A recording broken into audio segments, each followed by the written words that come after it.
John, thank you for staying with us. And as the clock ticks, remember you can trust TV47 for an objective coverage, wall-to-wall coverage of the election from Trans Nzoia County. Let's get to Naivasha, where preparations are on top gear, with IEBC officials leaving nothing to chance. Our very own Willie Dennis Njiru is keeping an eye on how that race is shaping and joins us on the broadcast now. Willie, bring us up to speed with what we know so far.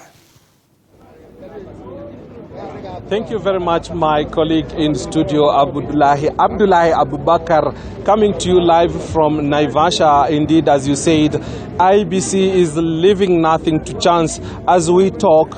Ballot papers from the governors, senators, women rep, up to the MCA are already here in Naivasha. And as we talk, they are at Naivasha Boys Boarding Primary School, which is indeed the tallying center for Naivasha constituency. But without taking much time, just a few notes about what is happening here in Naivasha.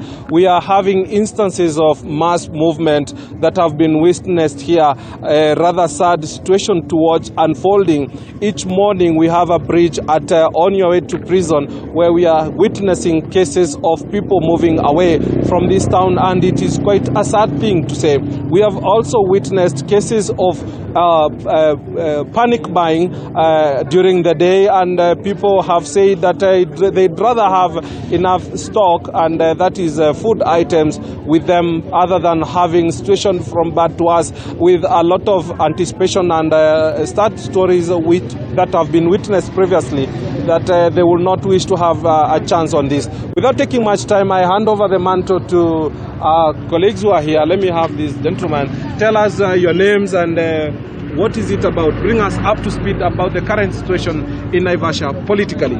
Start by your names. My name is Isaac Mugoya. I'm an aspirant for Viwandani Ward here in Naivasha, and we have definitely today been called by IEBC officials to go and attend and attest to the ballots arriving here in Naivasha. And of course, they have come as a surprise. We were on our campaign trail.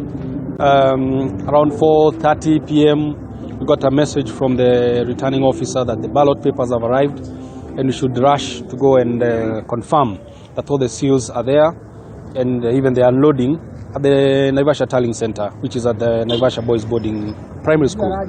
It is really disappointing, of course, for an organization like IEBC to give information almost at the end of the day, because they had the whole day planning. Definitely they should have given us an ample time, because there is a lot of aspirants and election observers that would have wanted to be there during the offloading of the ballot papers, that they were not available, of course, because of the time constraints. Before you answer my question, which is initially, when did IEBC bring the papers? Let's have a sister here tell us, when, as the case has been witnessed today, is it a replica of what happened last time? You could begin by your names, please. My name is Catherine. I stay here in Naivasha. According to how you have asked me, mostly it's not capable. It's not according to the last time what they did. And we are also asking ourselves how it's going. Because seriously, we don't know what's going about the IEBC, about the ballot papers being here right now. And also we heard about that the presidential ballot paper are not yet. So we are having some questions on our side. But we are okay. We are just waiting. Okay. Yeah. Okay. From the perspective of an aspirant, is this a good move? Is it a worrying trend?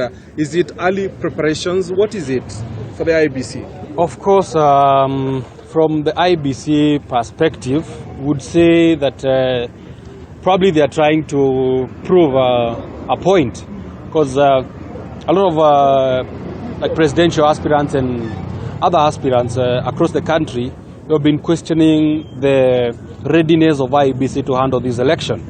But today they have proved beyond reasonable doubt that actually they are really ready to hold the election they're only waiting for the day.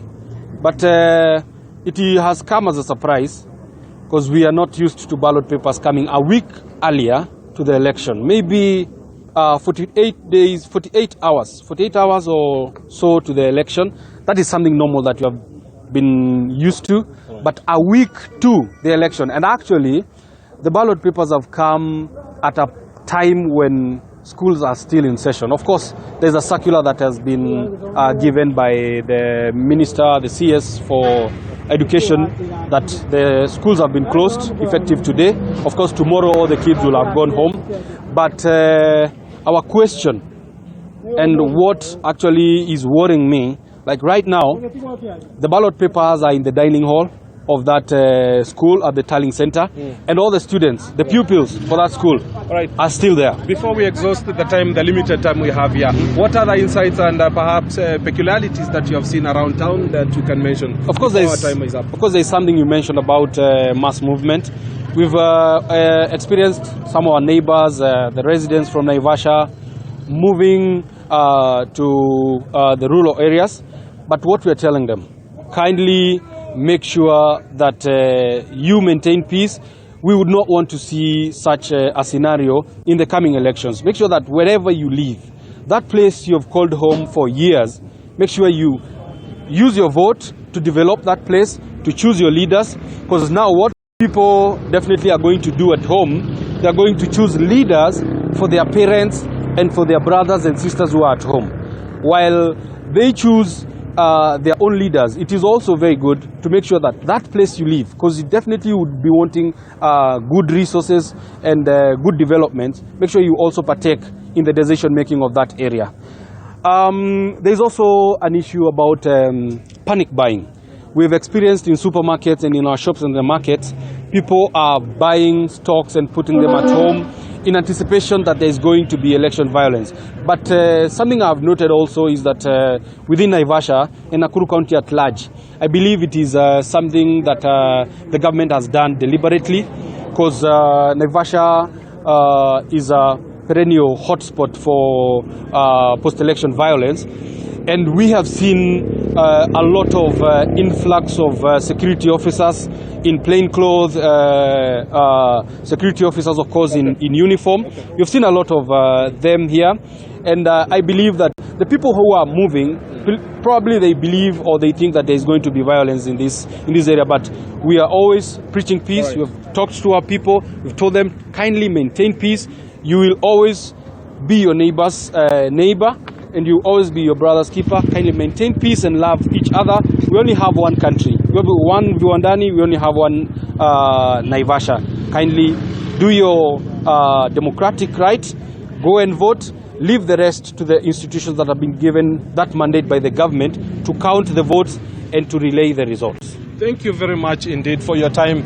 My colleague Abu Bakar, as you've just heard it from here, there are quite a number of issues that have come up, and it is a clarion call to every citizen to ensure that we foster peace ahead of next week's general election that is expected to run smoothly as earlier planned by IEBC. From me here in Naivasha, Abu Bakar, I take it back to you in studio. Perhaps we could cross over to another region for insights from that region. Back to you in studio, Abu Bakar. Thank you, our very own Willie Dennis Njiru, who is joining us live from Naivasha, part of the larger Nakuru County. And more than ever, remember, here at TV47, the microphone will be yours, you the viewer, because it is you the viewer who will in 7 days' time hire a president, a member of parliament, a senator, and a member of the county assembly, and a woman rep. So it is you the boss, and we will give you that duly deserved credit to make the right and wise decision on behalf of Kenya. From Naivasha, let's get to the world of sports.